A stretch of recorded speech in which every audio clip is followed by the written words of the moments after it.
Здравейте! Днес ще ви представя един ето такъв комплект, както виждате, клавиатура и мишка, като този комплект не е просто клавиатура и мишка, а той е малко по-особен. За да разберете кое е особеното в този комплект, ще ви покажа устройството, с което трябва да работят тази клавиатура и мишка, а това е ето, и това е, както виждате,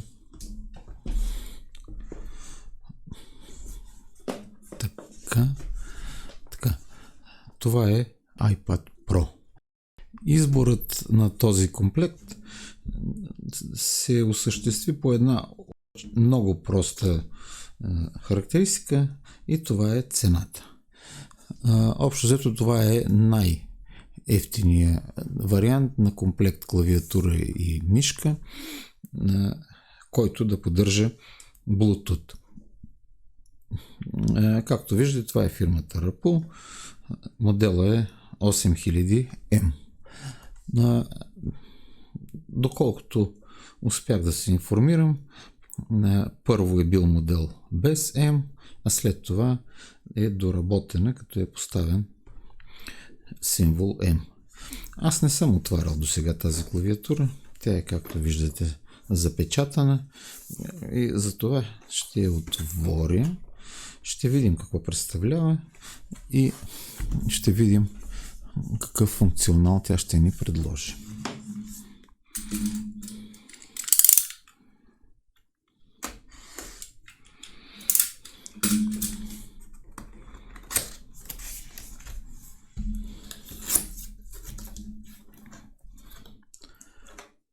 Това, което е много приятно, че в комплекта има батерии.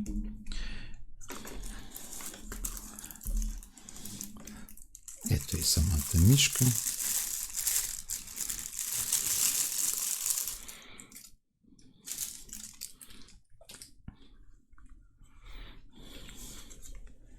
Мишката е сравнително малка, удобна, приятна за ръката.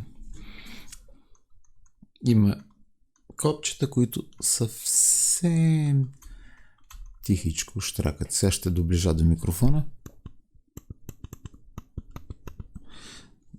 Може би чухте. Но това е, тъй като е близко до микрофона, това е съвсем тихо. Тук имаме копче за включване и изключване и тук имаме приемник. Така, на приемника ще се спрем после.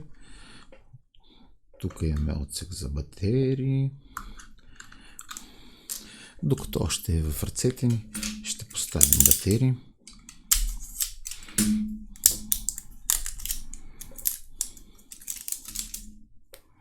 Батерията е една. Както виждате, размерът е LR6 или 2A.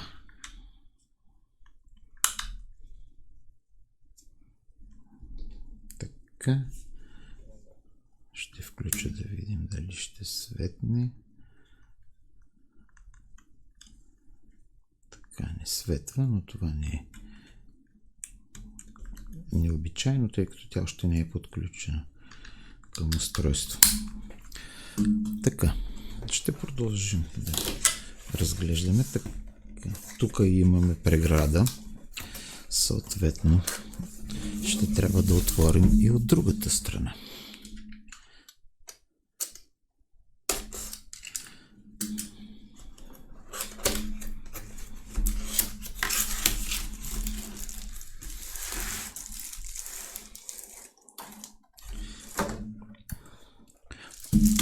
И така, в комплекта няма нищо друго. Ето.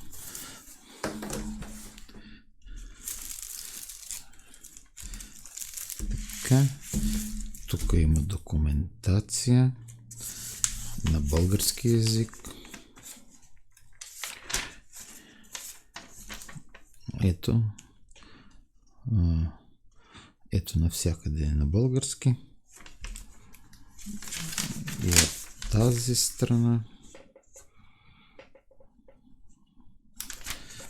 Така. И ето и самата клавиатура. Ето какво представлява. Бяла клавиатура, пластмасов корпус, но нищо не се изкривява, нищо не хърка, не църка. Клавиатурата е доста добре направена. Клавишите са с хубав ход и се чува се съвсем леко, като се натискат. Можем да кажем, че е безшумна. Ще сложа батерии тук. Батерия. Така, тук това ще трябва да го дръпнем насам. Така, ето отворихме.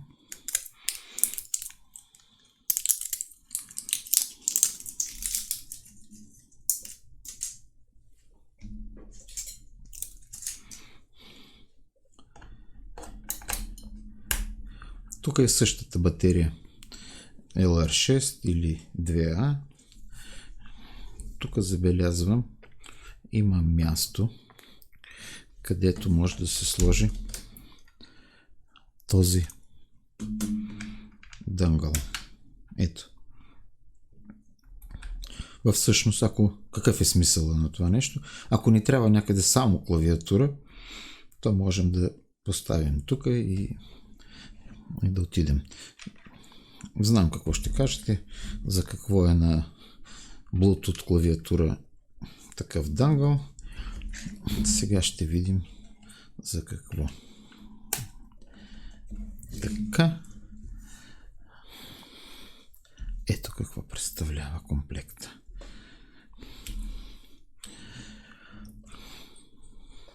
И така.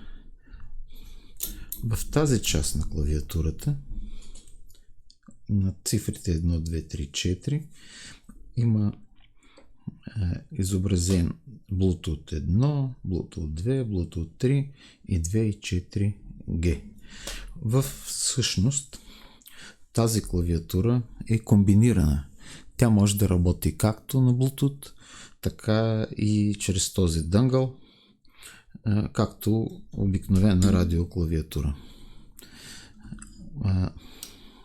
Тоест тя е универсална.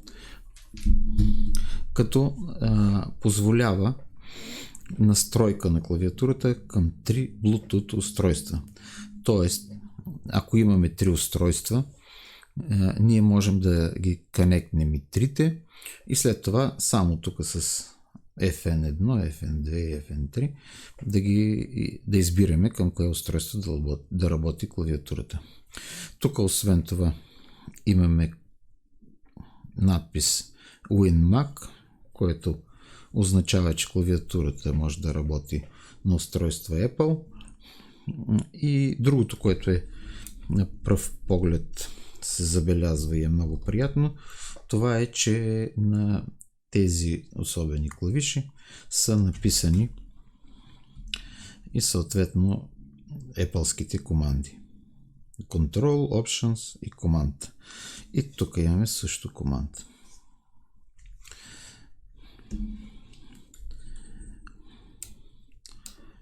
И така. Сега ще взема нашия iPad Pro и ще го включа.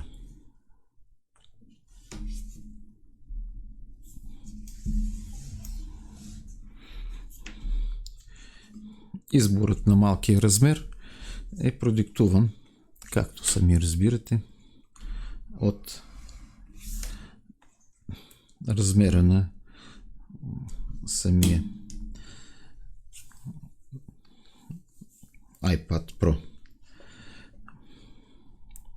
Така, ще го включа. Ще вляза в настройки. Така. Bluetooth.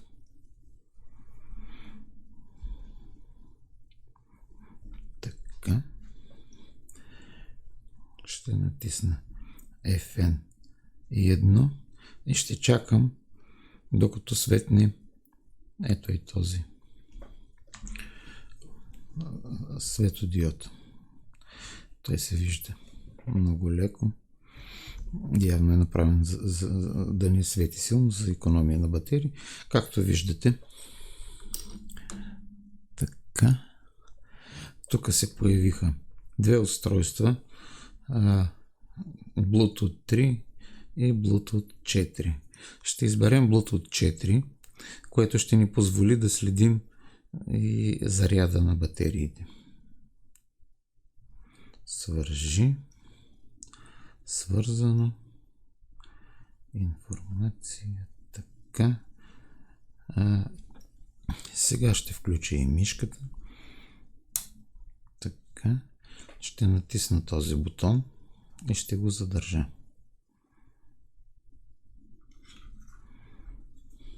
Така. Тук отгоре започна да мига. Ще изберем Rappo Bluetooth 4 маус. Свържи. И така нашата клавиатура и мишка е свързана. Виждате, нашата мишка заработи. Сега ще отворя браузър.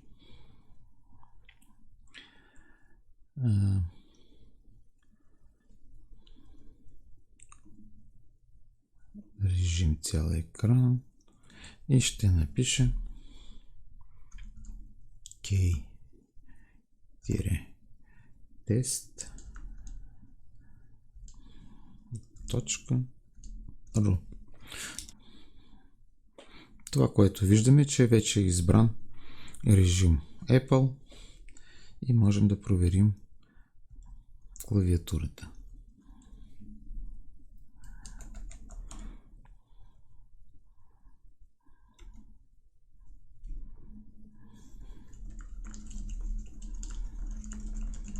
Както виждате, всички клавиши работят. Control, Option, така, Option, добре, тук показва, че са разменени. Да, Option показва Command, а Command показва Option. Сега ще изпробвам Win и Mac, може би, ако го превключа. Точно. Така, след като превключих FN на WinMac, Option започна да се изобразява коректно и Command. Ето. Допълнително тази клавиатура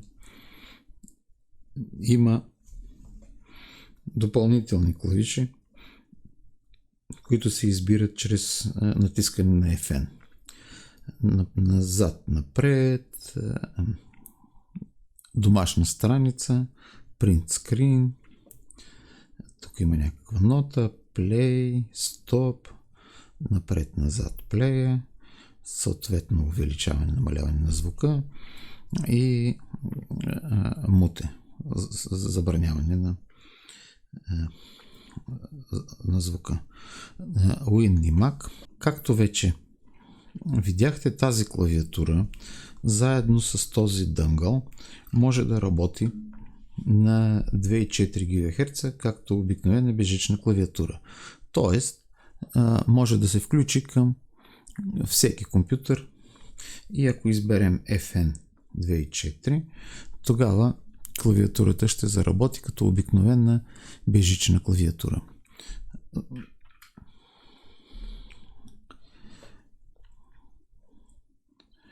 Допълнително, както вече казах, имаме възможност за 3 устройства, включени през Bluetooth, с които да по-удобно да използваме клавиатурата. Фирмата Rappo е добре представена на нашия пазар. По магазините е пълно с тяхна продукция, като те се отличават с оригинален дизайн, с сравнително добро качество на клавиатурите, и сравнително ниски цени. Това не е no-name клавиатура, която да струва съвсем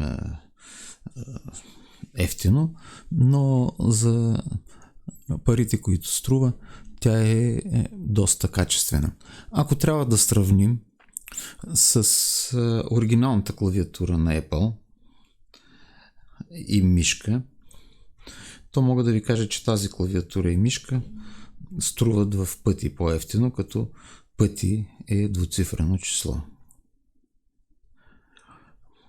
Така че в случая покупката се заслужава напълно.